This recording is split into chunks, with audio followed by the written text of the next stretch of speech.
State Representative Matt Shaheen, thank you so much. We really appreciate it. So school is coming back on. Classrooms are going to be filled with students really in the next couple of weeks. Yeah.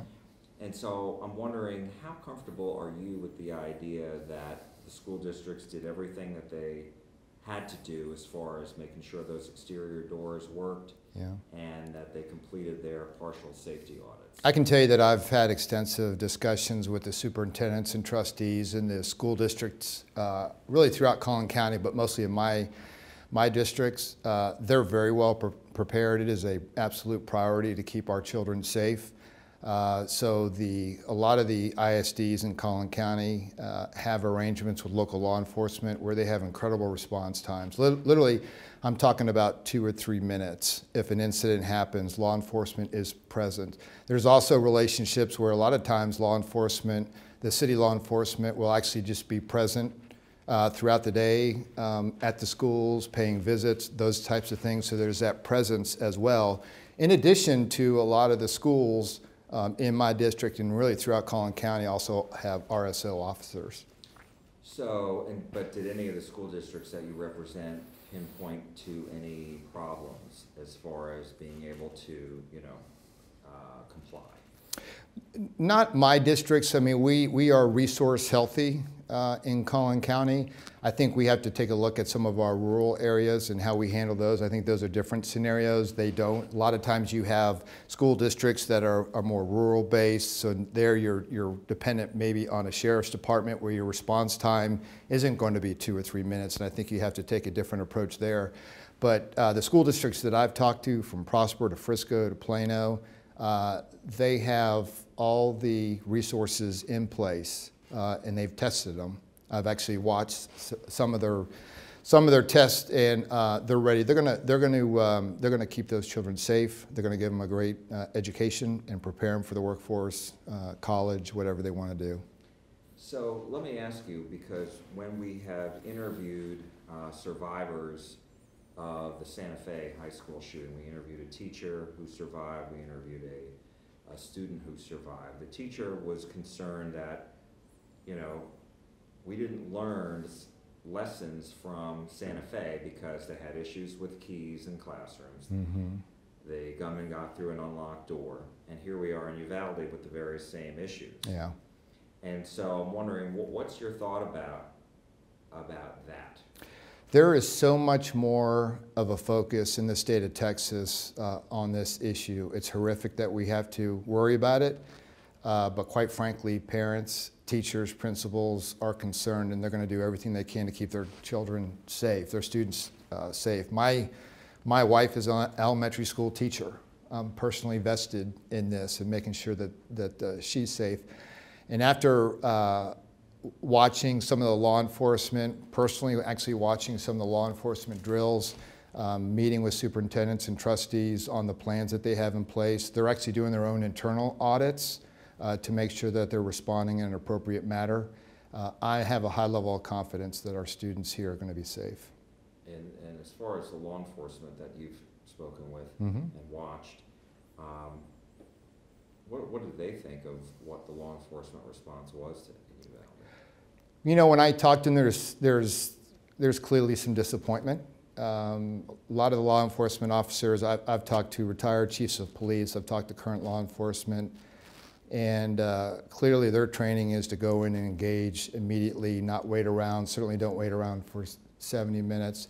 So there's some disappointments. I think part of the issue that we need to work through is, in the state of Texas, we have 2,700 law enforcement agencies. If you compare that to California, that's more than twice what California has, and they've got 20 million more individuals.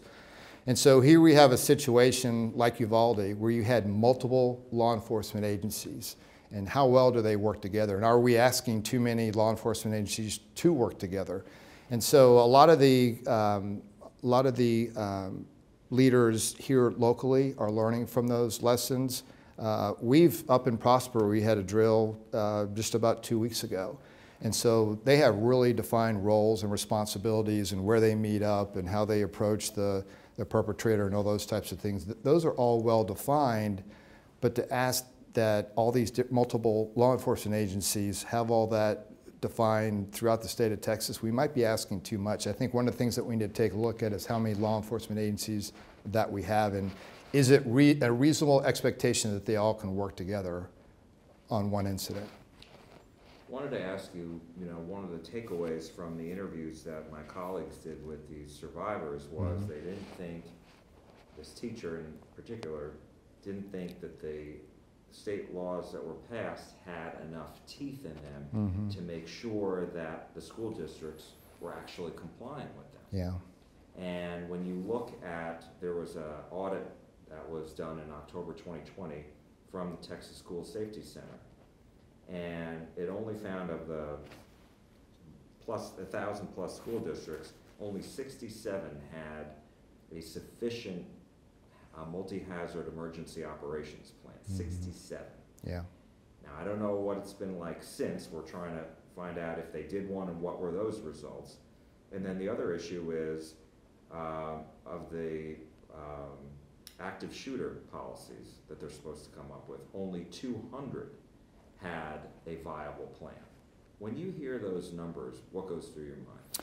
It's upsetting. There's over 1,000 school districts in the state of Texas, and obviously I think they're taking this a lot more seriously than they probably were in the past. But I think it's reasonable, the individual that you interviewed, as far as taking a look at state statute and does it have the appropriate teeth. I think we need to take a look at the different roles, including the TEA and other agencies, and their enforcement to ensure that there's audits, to make sure that they carry out those audits in an effective manner, to make sure it's very clear to them that they have the power to do those audits in any necessary fashion. I think we need to look at the Texas Commission on Law Enforcement, and currently their powers are really focused more on misbehavior of a law enforcement officer, not so much their conduct.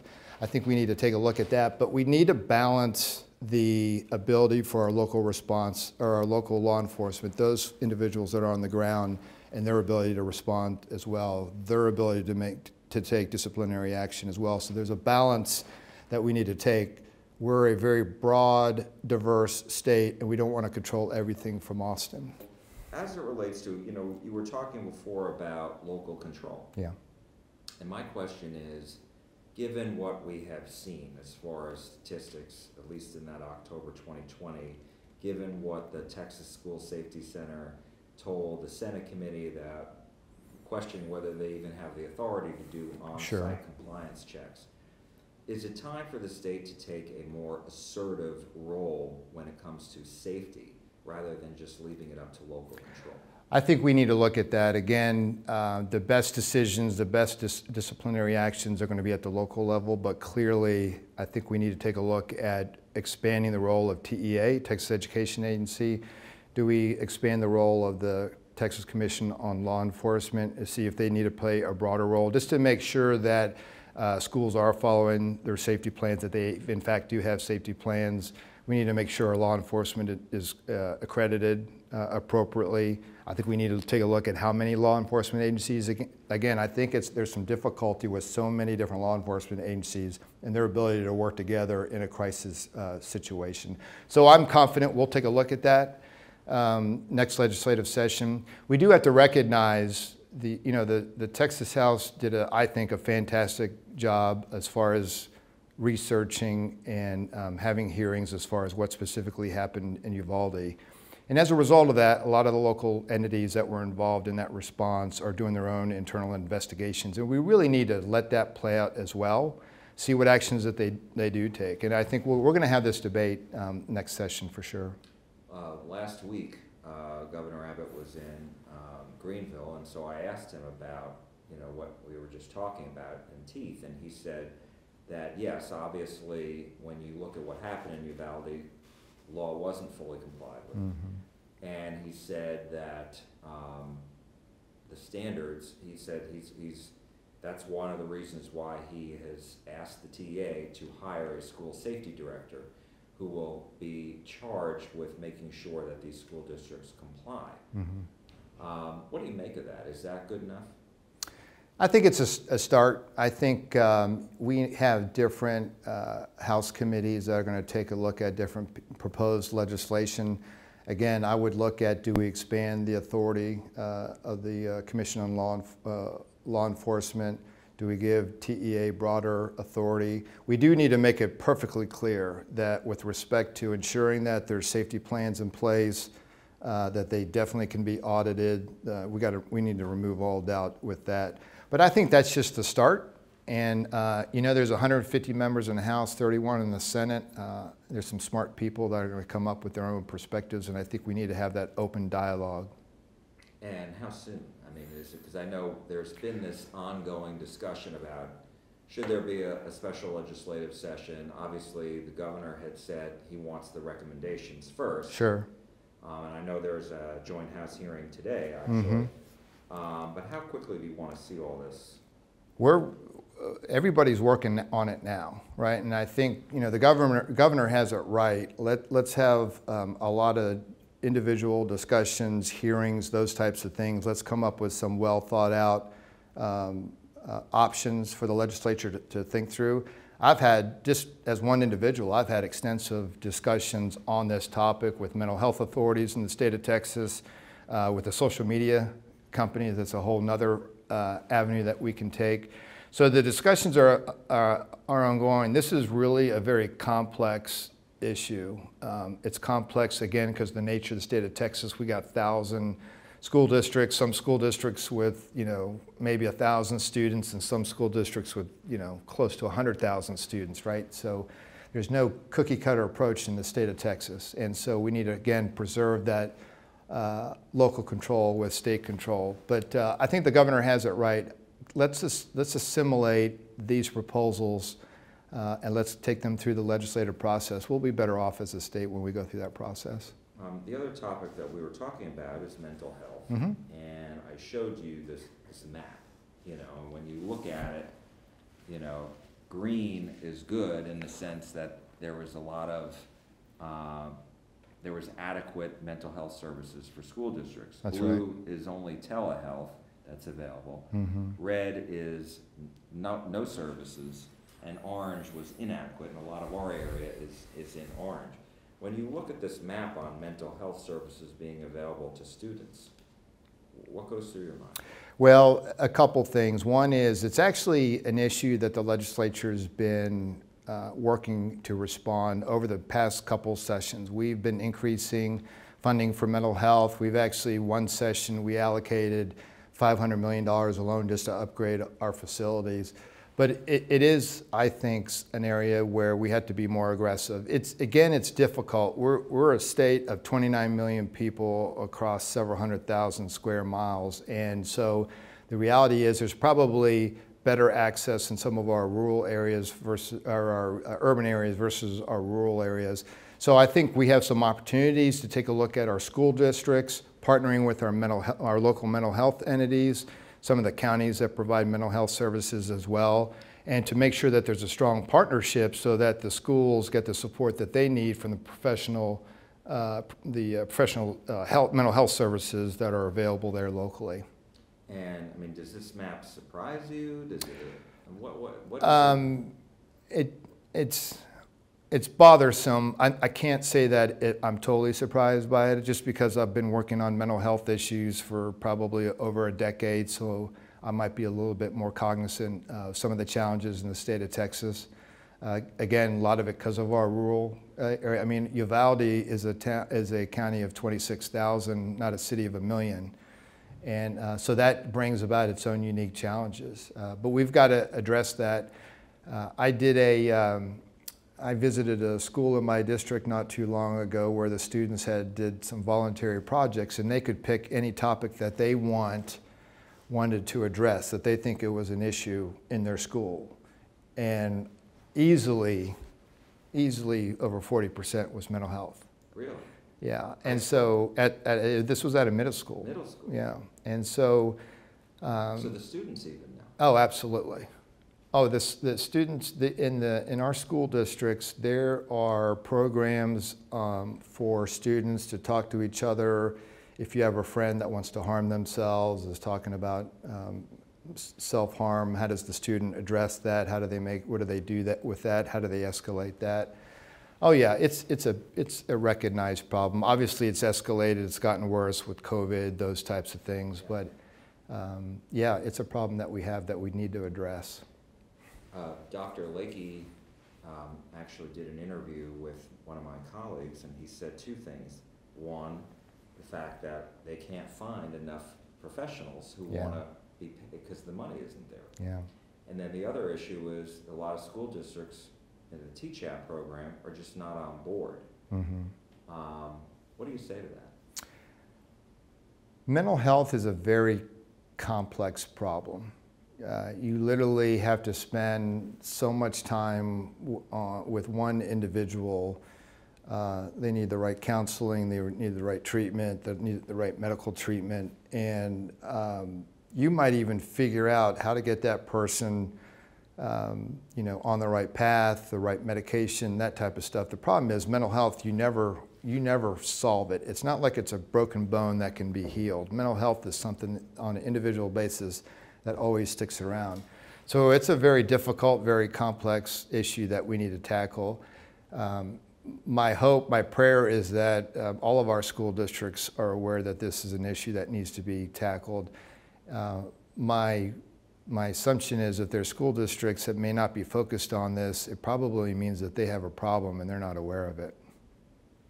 And so what do you, hearing all this, you know, then the question becomes, what will you do to try to ensure that whatever is passed by the legislature is going to be effective and has that teeth to require these school districts to comply? I think that's where we leverage the authority of the Texas Education Agency, the Commission on Law Enforcement. They give them the appropriate powers that they need to enforce to make sure that we have our law enforcement that's accredited, that our school districts are following, that have plans and that they're being followed. If we have to do that through audits, those types of things. I think it's a matter of giving the right agencies the right authority to have that oversight.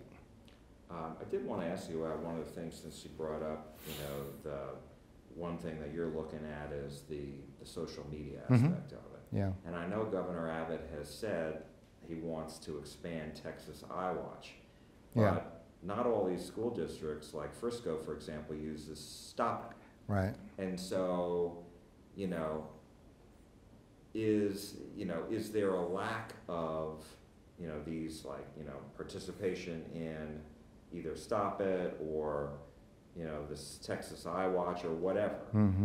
You know, what do you say to that? I mean,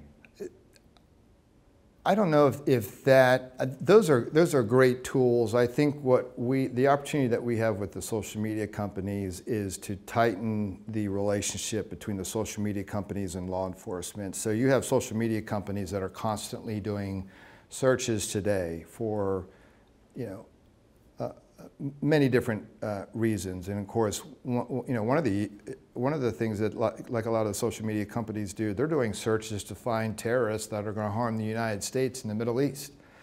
And so, what do they do with that information? So, a lot of what I think would be very impactful is to place requirements on the social media companies that they have a certain amount of time once they find a credible threat to turn that credible threat over to local law enforcement so that law enforcement can take action. These individuals that carry out just these awful, heinous crimes are mentally ill, they're sick, and for whatever reason they're going out on social media and they're telling the public what they're about to do. And so that's a big opportunity for us that I think is another area that we're going to pay attention to this next legislative session. All right. Anything else that I didn't ask you about that you wanted to say? I think you got it. Okay. All right. Great. I think you got it. Thank you so much. You bet.